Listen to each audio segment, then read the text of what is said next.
या नबी हर दिल आछो तुम्हें या नबी हर दिल आछो तुम्हें या नबी हर दिल आछो तुम्हें या नबी हर दिल आछो तुम्हें या नबी हर दिल आछो तुम्हें या नबी हर दिल आछो तुम्हें या नबी हर दिल आछो तुम्हें या नबी या नबी ईमाने एकिने या नबी ईमाने एकिने या नबी आजाने कोराने या नबी आजाने कोराने या नबी आरोशे फारोशे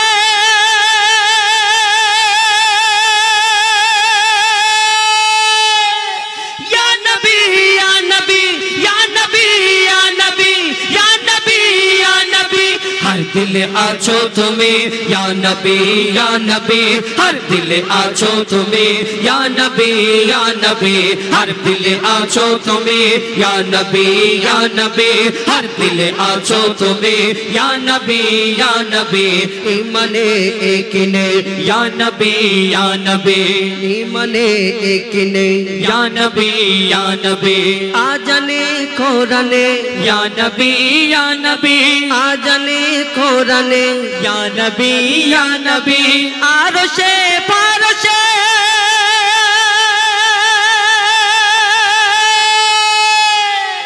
या नबी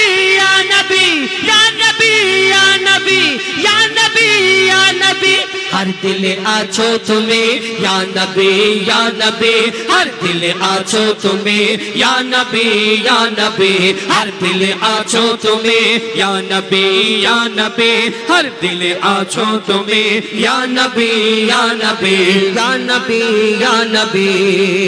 কোরআনের সুর মাঝে পেয়েছি গো তোমায় কোরআনের সুর মাঝে পেয়েছি গো তোমায় কোরআনের সুর মাঝে পেয়েছি গো তোমায় কোরআনের সুর মাঝে পেয়েছি গো তোমায় মুমিনের হৃদয়ে গাথা পাতায় পাতায় জাগিরে বাতিলে या नबी শয়নে স্বপ্নে या नबी हर दिल आछो तुम्हें या नबी हर दिल आछो तुम्हें या नबी हर दिल आछो तुम्हें या नबी हर दिल आछो तुम्हें या नबी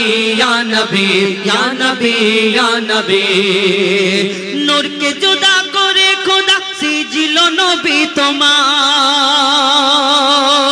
नूर के जुदा करे खुदा सिजिलो नबी তোমায় नूर के जुदा करे खुदा सिजिलो नबी तुम्हारे नूर के जुदा करे खुदा सिजिलो नबी तुम्हारे नूर के जुदा करे खुदा सिजिलो नबी तुम्हारे তোমার নামের বরকত রহমত ঝরে দুনিয়ায় তুমি নূরে নূরানি या नबी তুমি যে সোনার খনি या नबी हर दिल आछो तुम्हें या नबी हर दिल आछो तुम्हें या नबी या नबी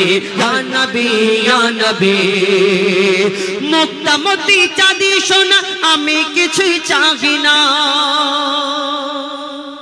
আমাদের যদি একদিকে মুক্তামতি চাঁদি সোনা হীরা গহনা যদি ভর্তি করে দেওয়া যায় আর একদিকে আমাদের বলা যদি হয় যে তুমি এই দিকে যাবে না ওই দিকে যাবে একদিকে মদিনা থাকে কাবা শরীফ মদিনা শরীফ একদিকে যদি থাকে আর একদিকে মুক্তামতি চাঁদি সোনা যদি ভর্তি করে রাখা যায় যারা সত্যিকারের আল্লাহ রাসূলকে ভালোবাসে আল্লাহকে ভালোবাসে এই দুনিয়াতে সে কোনোদিন এই দিকে যাবে না মুক্তামতি চাঁদি সোনা এটা নিতে যাবে সে জানে এটা নিতে গেলে আল্লাহর যদি হুকুম হয় আমার এই পর্যন্ত যদি জীবনটা শেষ হয়ে যায় হয়তো আমার ওইটাও নেওয়া হবে না আর এই পুণ্যটা আমার হবে না কেন এই দুনিয়াতে সেইগুলোই তো সবকিছু যে আল্লাহকে রাজি করতে পারলো আল্লাহ রাসূলকে ভালোবাসলো মহব্বত করলো এই দুনিয়াতে তার জন্য এর থেকে বড় আর ধন সম্পদ দুনিয়াতে আর কেউ নেই কিছু নেই কবি ছন্দের মাধ্যমে আরো কে লিখছে দেখুন মুক্তামতি চাঁদি সোনা আমি কিছুই চাহি না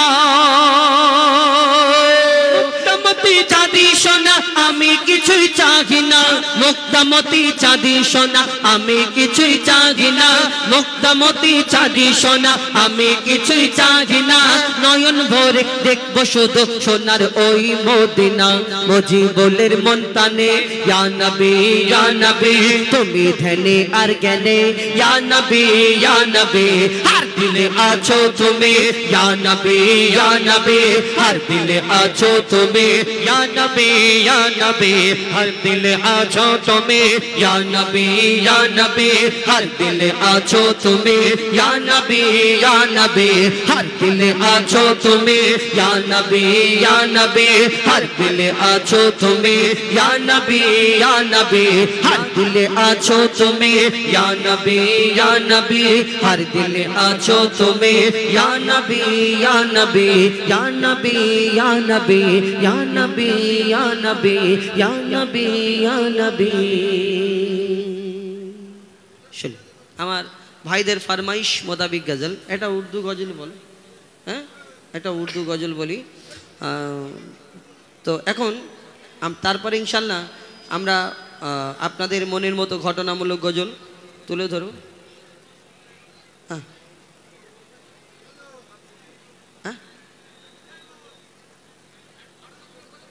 ওই তো একটা না একটা ঘটনা বলছি, একটা আবার ঘুরিয়ে ফিরিয়ে বলছি, ঠিক আছে তো নাকি?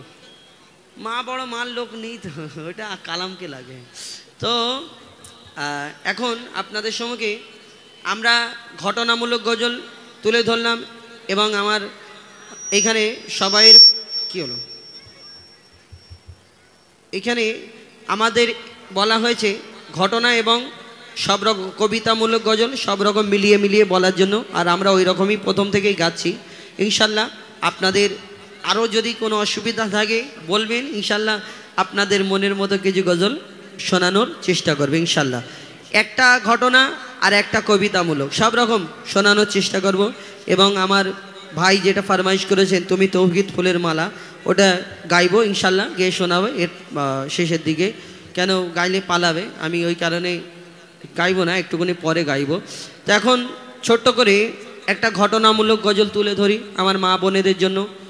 আমার মা বোনেদের জন্য একটা ঘটনামূলক গজল বলি, কেন ইতিপূর্বে শোনেন আপনারা কবিতামূলক একটি গজল আমার কমিটির ভাইদের ফরমাইশ, ইয়া নবী মোহাম্মদ এবং হার দিলে আছো তুমি, ইয়া নবী ইয়া নবী।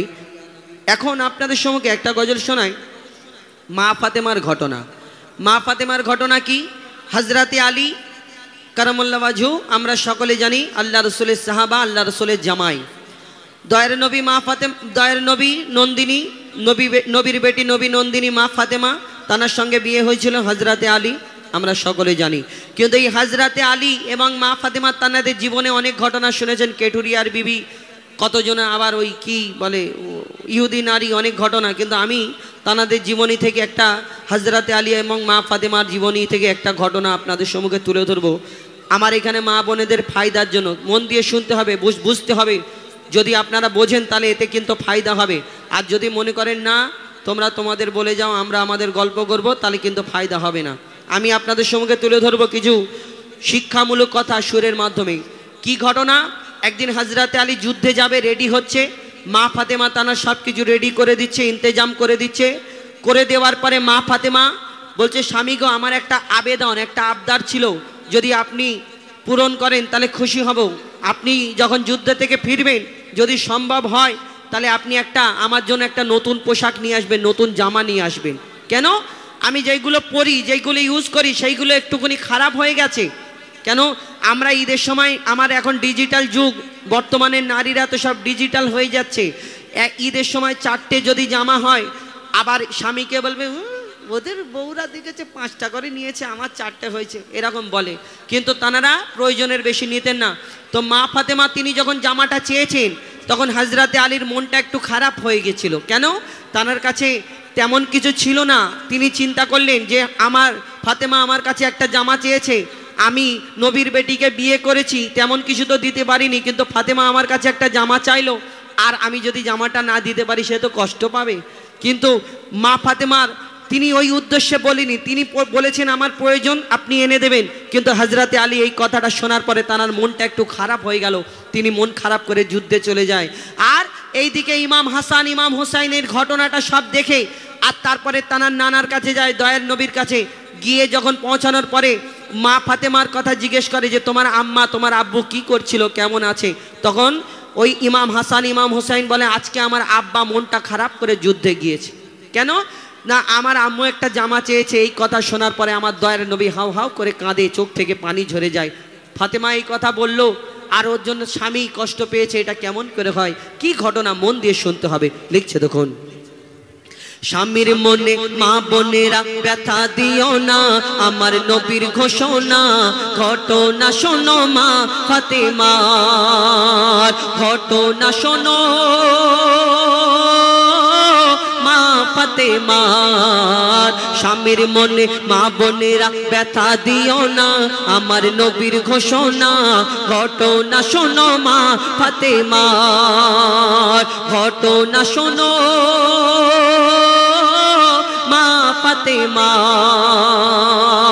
কি ঘটনা শুরু হয় মন দিয়ে শুনুন। লিখছে দেখুন, যুদ্ধ করতে যাবে আলী হাতে নিল তলোয়ার, যুদ্ধ করতে যাবে আলী হাতে নিল তলোয়ার। মা ফাতেমা স্বামীর কাছে করলো এমন আবদার, মা ফাতেমা স্বামীর কাছে করলো এমন আবদার, মা ফাতেমা স্বামীর কাছে করলো এমন আবদার। যুদ্ধ থেকে ফেরার পথে আসবে যখন ঘরে, একটি নতুন কাপড় কিনে আনবে আমার তরে, একটি নতুন কাপড় কিনে আনবে আমার তরে।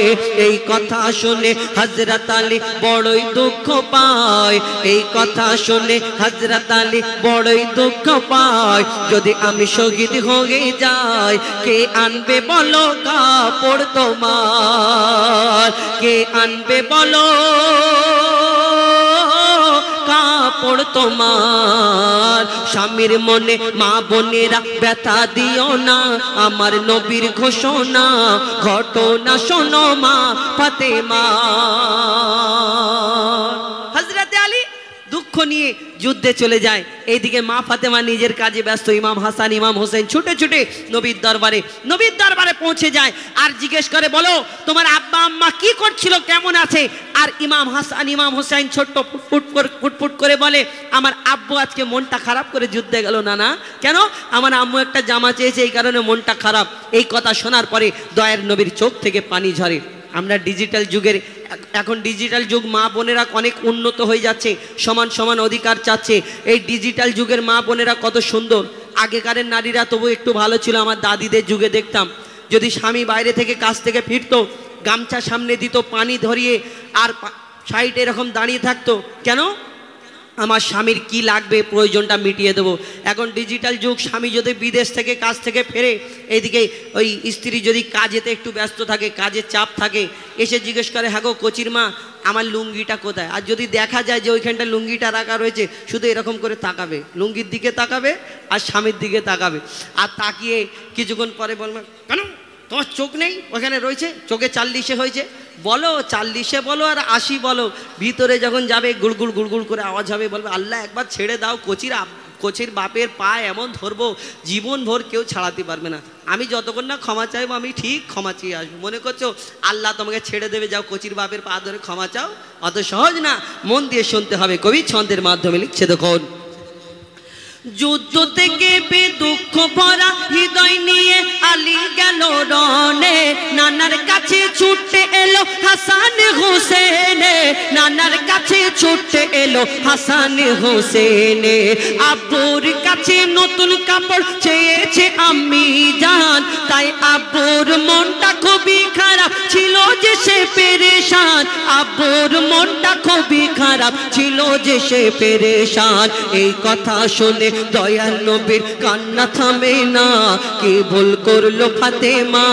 এই কথা শুনে দয়ার নবীর কান্না থামে না, কি ভুল করলো ফাতেমা? কি করলে বলো বেটি আমার, কি করলে বলো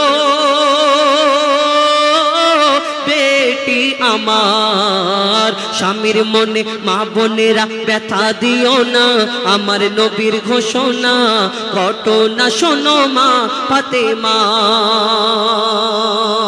তারপর কি হয় এইদিকে হযরত আলী যুদ্ধে চলে যায় এইদিকে আমার দয়ার নবী শোনার পরে বড় কষ্ট পায় মা ফাতেমা এটা বুঝতে পারেনি তিনি নিজের কাজে ব্যস্ত কিন্তু মা ফাতেমা তিনি কাজ করে আর চিন্তা করে একদিন হয়ে গেল দুদিন হয়ে গেল 3 দিন হয়ে গেল মা ফাতেমার বাড়ি আমার দয়ার নবী আর খোঁজ খবর নিতে আসে না আমার দয়ার নবী প্রত্যেকদিন মা ফাতেমার বাড়িতে আসতো কিন্তু আমার দয়ার নবী আর 2 দিন 3 দিন হয়ে গেল মা ফাতেমার বাড়িতে আসে না তখন ওই মা ফাতেমা বড় চিন্তা করে আমার আব্বার কি ব্যাপার আমার বাড়িতে কেন আসে না মা ফাতেমা ছুটে ছুটে আমার দয়ার নবীর দরবারে পৌঁছে যায় দয়ার নবীর সামনে গিয়ে হাজির হবার সঙ্গে সঙ্গে আমার দয়ার নবী অন্যদিকে তাকিয়ে অন্যদিকে ফিরে যায় মা ফাতেমার দিকে চেয়েও দেখে না আপনারা কি ভাবছেন স্বামীর মনে কষ্ট দিয়ে আবার ক্ষমা চেয়েবে আল্লাহ ওই ক্ষমা করে দেবে অত সহজ নয় এই দুনিয়াতে মা ফাতেমার দিকে আমার দয়ার নবী আর তাকিয়ে দেখে না কেন তিনি স্বামীর মনে কষ্ট দিয়েছে তারপর কি ঘটনা হয় কবি ছন্দের মাধ্যমে লিখছে দেখুন মা ফাতেমা যার মুখ না দেখে ঘুমাতো না